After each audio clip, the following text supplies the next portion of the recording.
Hey guys, welcome back to another lecture video for Chem 115.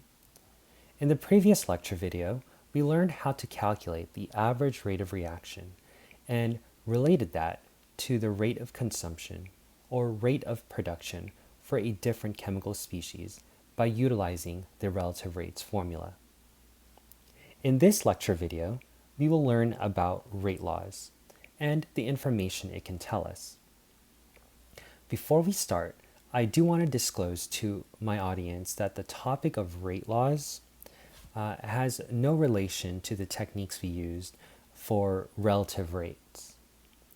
You can think about this topic as another perspective of how the concentration of reactants affects the rate of reaction. So let's go ahead and begin.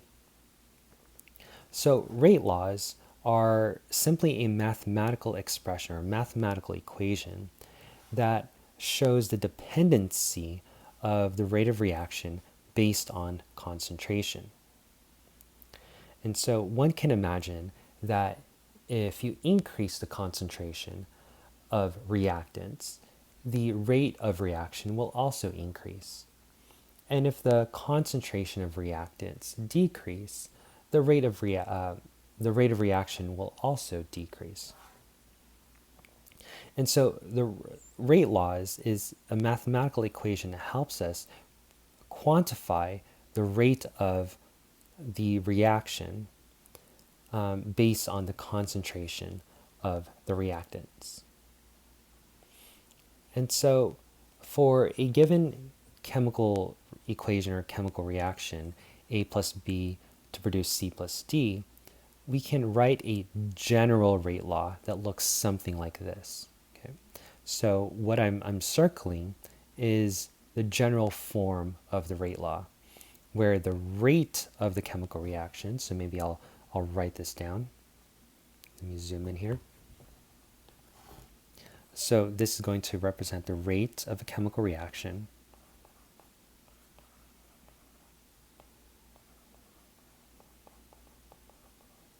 Is equal to K, and so this lowercase italicized K is known as our rate constant, and I'll talk about the rate constant a little bit more detail in just a second. So the rate of the chemical reaction or the rate of the reaction is dependent on the concentration of the reactant raised to a certain power, m, times that by the concentration of another reactant raised to the power of n, and so forth and so forth. And so we can have as many of these reactants as there is present in the overall chemical reaction. So for example, if we had like a third reactant, this is G, we'll put in parentheses G raised to, I don't know, it doesn't matter what letter you use. I can say O if I want. I can put P or Q or whatever as the exponent. It doesn't really matter. And so you only need as much of this as there is reactants in the balanced chemical equation. And so this is the general form of a rate law. And what this rate law is describing is how changes in concentration affects the overall rate of the chemical reaction. All right, and so for any given chemical reaction, the rate law must always be experimentally determined. And so we cannot use the coefficient from a balanced chemical equation to determine the exponents in a rate law. So that is something that you guys really need to keep in mind. For the overall rate of reaction, for the overall rate law, the exponents m and n must be experimentally determined. And so since the rate constant is included inside the rate law, that tells us that rate laws are temperature dependent. And when we talk about the Arrhenius equation, you'll understand why the rate constant K is temperature dependent. So the presence of K this whole entire forces this whole entire mathematical equation to be temperature dependent. That means that the rate law at 25 degrees Celsius will be different from a rate law that's 26 degrees Celsius. And so typically, when you're writing rate laws, only the reactants are expressed. You do not typically express the products. It's just there to inform the reader what the products are. Okay. So let's go ahead and talk about M and N. So M and N, they're known as orders of reaction. And these orders of reaction, they're exponents, right? So mathematically, they're known as exponents, but the term that we give it is orders of reaction. And it's with respect to the reactant. In this case, the reactant is A and the reactant is B. Now, if there is a third reactant, then you'll have another exponent such as O. And if there are 4 reactants, then you'll have another term in your rate law raised to the exponent R or something like that. So let's go ahead and talk about the allowed values of M and N. So M and N are once again the exponents in the rate law. Okay. And so typically these exponents, the orders of reaction, is small, positive, and a whole number. However, there are certain instances in which the value for M or N is a negative number or it's a fraction. Okay? And so all of these possibilities, all of these are possibilities for the exponents. Now, the rate constant k, this is little k, is dependent on very specific types of reaction. So if you guys were to solve for the rate constant, if you guys solve for the rate constant of one chemical reaction, that value does not carry over in a different chemical reaction. Okay. Once again, the rate constant K is going to be temperature dependent.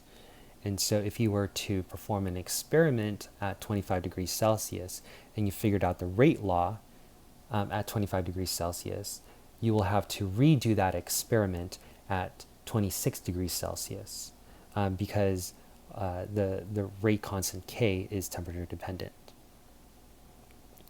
And so the rate constant K is independent of concentration. So it doesn't matter if the concentration of substance A is 3,000 or 1 molar. It's if the rate constant K just happens to be 2.0, then it's going to be 2.0 regardless of the concentration of the reactants. Another thing that you guys need to know about the rate constant is that the units for the rate constant varies. And it really, really depends on the order of reaction. And so in the next lecture video, when we go over on how to solve for rate laws based on specific kinetic data, you guys will learn how to determine the unit for the rate constant K. And once again, it really just depends on the order of reaction. All right, so let's go ahead and talk about the orders of reaction just a little bit more. So if the value of the exponent is 1, this is known as first order with respect to this specific reactant. If the exponent is 2, that's known as second order. If the exponent is 3, that's known as third order, I apologize. And if the exponent is 0, that means it's 0 order with respect to this reactant. And so, by the way, if you have anything to the 0 power, this whole term is equal to 1. In other words, that tells us that the concentration of this specific reactant does not affect the rate of reaction at all. And we'll get into the trends and the intricacies and the meaning of orders of reaction in another future lecture video. Now, there's also another terminology that I do want to toss out there, that's known as the overall order of reaction. And so the overall order of reaction is simply the sum of all of the orders. It's the sum of all of the exponents. And so if the exponent for m is first order and the exponent for n is third order, the overall order of reaction is fourth order. Right? So it's 1 plus 3 is 4, so that's fourth order. And so this is just terminologies with respect to the order of reaction.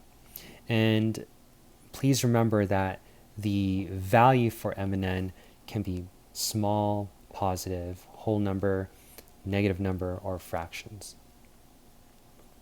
Okay. And so if it was a fraction, like 1/2, then it'll be 1/2 order with respect to that specific reactant. All right, so we're going to go ahead and look at how these rate laws can inform us of the changes in the rate of reaction. So we're going to do a couple of examples here. So let's just say in a hypothetical rate law, the rate law is this. So this is the general rate law for the conversion of A and B to form C and D.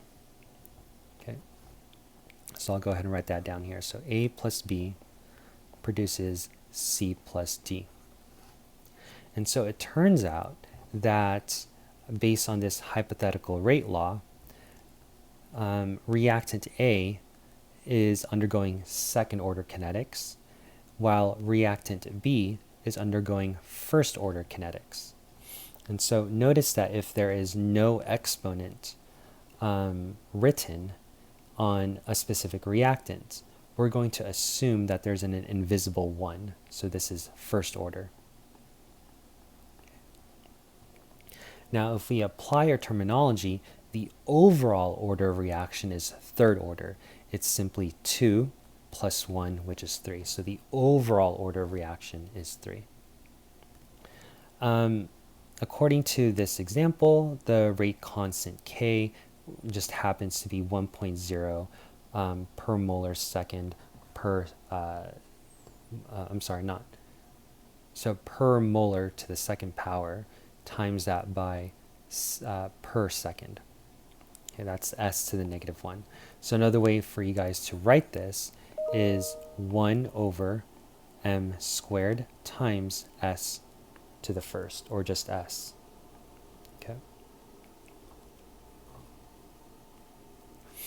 All right. So if the concentration of A is 2 molar and the concentration of B is 2 molar, what is the rate of reaction? And so we can go ahead and use this general rate law to determine the rate of reaction based on the given concentration. So the rate of reaction, and I'm going to summarize the rate of reaction as just rate, is equal to K, the rate constant, times this by the concentration of A raised to the second power times this by the concentration of B raised to the first power. And so all I'm going to do is just substitute my terms. And so according to my value of K, that's 1.0,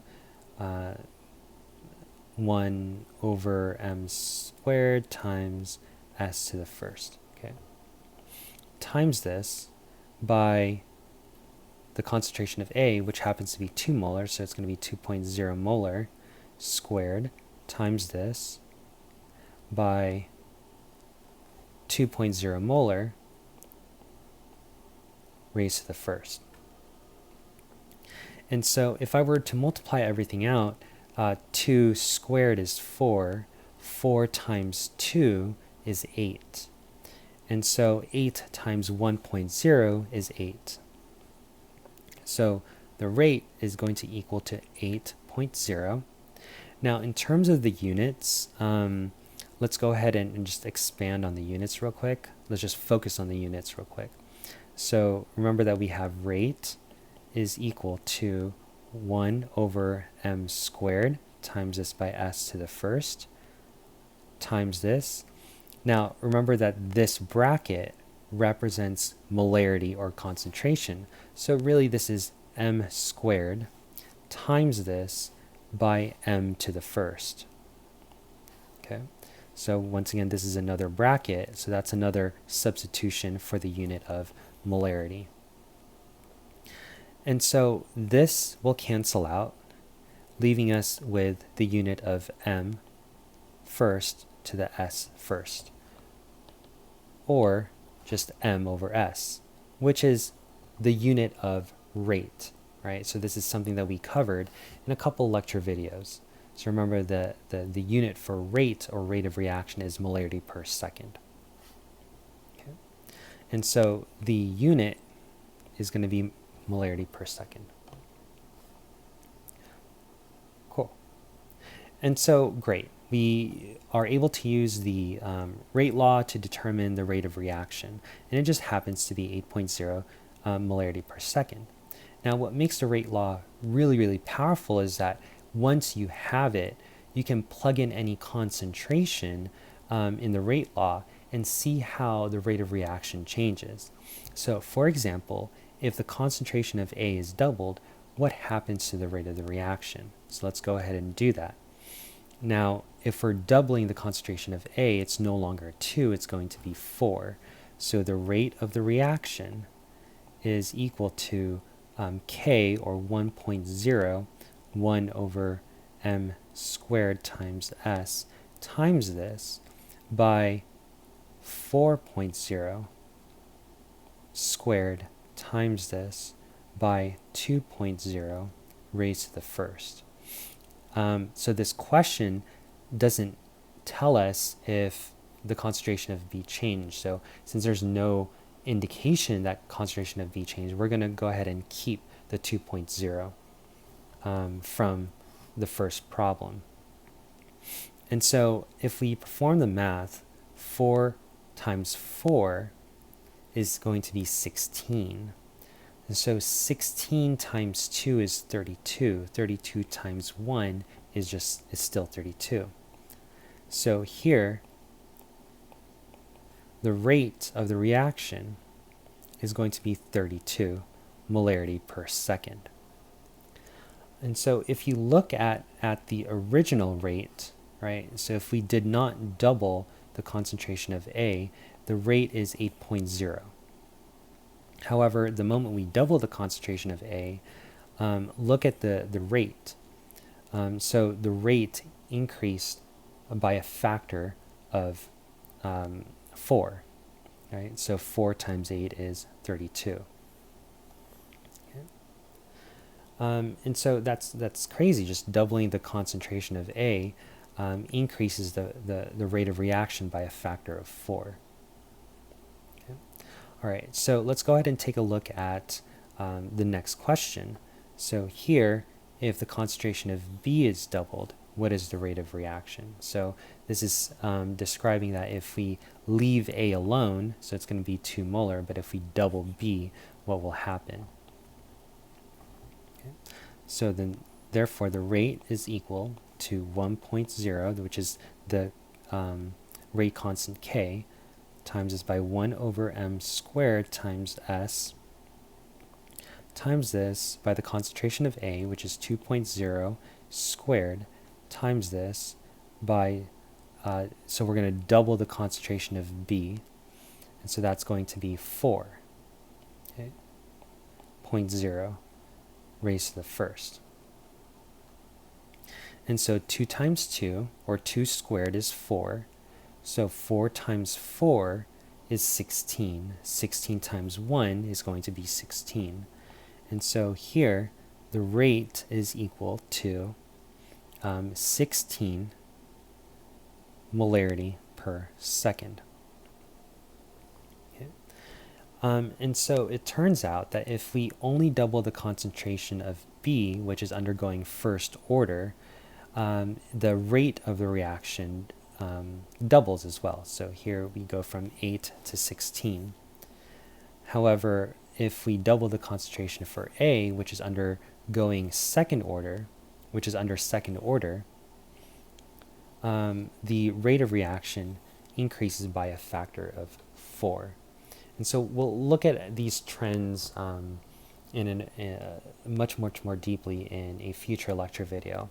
But the main point that I want to the main point that I want to get across or communicate is that once you have the rate law for a specific chemical reaction, including the rate constant K, you can use the rate law and plug in any concentration value that you want to observe how the rate of reaction is going to change without going back into the lab and redoing that experiment. And so that's crazy powerful, right? It saves us a lot of time and energy. And so what I want to do is I want to go through another example of how we can kind of play around with a rate law. And so we're going to look at another hypothetical rate law such that the rate of the reaction is equal to the rate constant K times this by the concentration of A raised to the third power, so this is undergoing third order. So concentration of A is under third order, times that by the concentration of B, which is under second order, so it's raised to the second power. And so let's go ahead and take a look at this question. If the concentration of A is doubled and the concentration of B is tripled, what factor will the rate of reaction increase by? And so unlike the previous example where we're physically determining the actual value for the rate of reaction, this example doesn't care about the actual value for the rate. It is asking about the factor, right? What factor will the rate of reaction increase by? And so we can go ahead and solve this by plugging these terms into the rate law. So the rate law is equal to K times this by the concentration of A raised to the third power times this by the concentration of B raised to the second power. And so notice that the question is telling us that the concentration of A is doubled. And so we can go ahead and express that mathematically as 2 times A. And here, the concentration of B is tripled. So I can go ahead and express that as 3 times B. Now, according to the rules of exponents, you're going to have to distribute that exponent to every single number and variable that's inside that parentheses. And so here the rate is equal to K times this by, and I'm just going to go ahead and put this in parentheses, so 2 raised to the third power times this by the concentration of A raised to the third power times this by 3 raised to the second power times this by the concentration of B raised to the second power. And so remember that this question is asking what factor will the rate of reaction increase by. And so the factor is going to be solved by plugging this into our calculator and then combining them to give us like one answer. And so here we have 2 to the third power, so 2 times 2 is 4. 4 times 2 is 8. So this value is going to be 8. 3 to the second power is the same as 3 times 3, so that's 9. And so 8 times 9 is going to be 72. And so the this value 72 is the multiplier, really. So this is the factor that the rate of reaction will increase by. So that's crazy. By doubling and tripling the concentration of A and B according to this specific rate law, the factor, the rate of reaction will increase by a factor of 72, right? So that's large, that's huge. Okay. And so, for example, if the rate of reaction happens to be, I don't know, 16, 16 times 72, that would be the rate of reaction. So that's really, really, really fast. Okay. All right, so we're going to go ahead and apply the same principle to the second question. So here in this case, instead of doubling the concentration, we're going to half the concentration of A, and we're going to double the concentration of B. So if we have this and double the concentration of B, what factor will the rate of reaction change by? And so once again, we're going to go ahead and write the rate law. So the rate is equal to the rate constant K times this, and I'm going to put some space over here. And then this is going to represent reactant A, and we know that it's going to be raised to the third power times this by the concentration of B. Put a little space here. We know that's going to be raised by second power.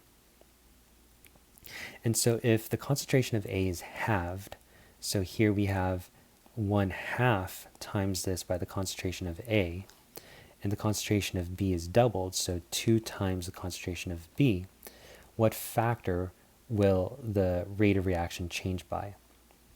And so very similar to what we did, we're going to factor the exponent to every single term that's inside the parentheses.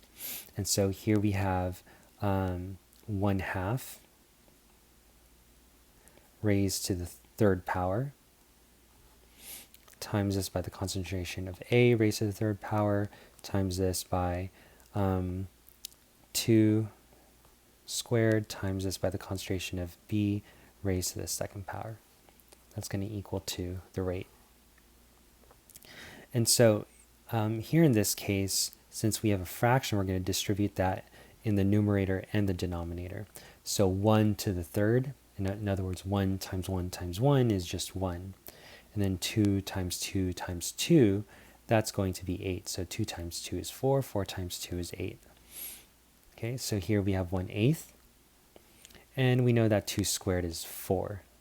Okay, and so if we multiply these values together, we get 4/8, or 1/2. Okay, so the rate of reaction is going to decrease by half its original value if we have the concentration of A and if we double the concentration of B. Okay, so the rate of reaction is going to be halved. Okay, and so that's going to be the factor that the rate of reaction will change by. All right, so hopefully you guys understand the power behind rate laws. Hopefully you guys gain an appreciation of why we study rate laws. In the next lecture video, we're going to learn how to determine the orders of reaction through this technique called method of initial rates. All right, so that's pretty much it for this lecture video. I'll go ahead and see you in the next lecture video. Bye.